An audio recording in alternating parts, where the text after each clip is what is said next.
مفتی منیر شاکر صاحب انفارچونیټلی زموږ سره په لارج کې شهید شو.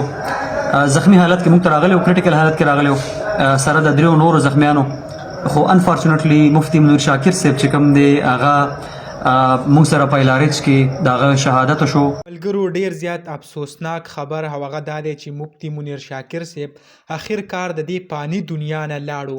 دا وخت چې کوم دی د LRH هسپتال کم ډاکټر چې ما تاسو سره په تیر شوي ویډیو کې هم شیر کړی چې هغې بیان ورکړی چې هغه نه دی وفات شوی او د هغې کم اپریشن چې دی هغه جاري دی. اوس د هغې کم بیان چې راغی په سر کې تاسو هم کتو چې هغه د دې دنیا نه لاړو او اخر کار چې دی هغه وفات شو. ډیر زیات چې کوم دی هغه پې خفه شو. دا وخت که تاسو وګورئ پښتانه چې کوم دی انتهایی په دوک کې دي، ټول خلک چې کوم دی په ډیر زیات خفه دي چې ولې زموږ په پښتونخوا کې هغه امن نه راځي او داسې کم زموږ علما چې دي زموږ کم مشران چې دي هغه ورځ په ورځ باندې داسې مري او د هغې د تپوس هم څوک نشته.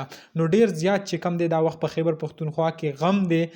کم تقریبا 3-4 غنټې چې کوم دی هغه ډیر زیات شدید زخمی او اخر کار چې کوم دی د دې پانی دنیا نه هغه لاړو او زموږ او ستاسو کم د دین اسلام خدمت چې کوو نو نن زمونږ هغه مشر چې کم دی هغه رهبر چې کم دی مفتی منیر شاکر صاحب د دې پانی دنیا نه لاړو، سترګې پټې کړې.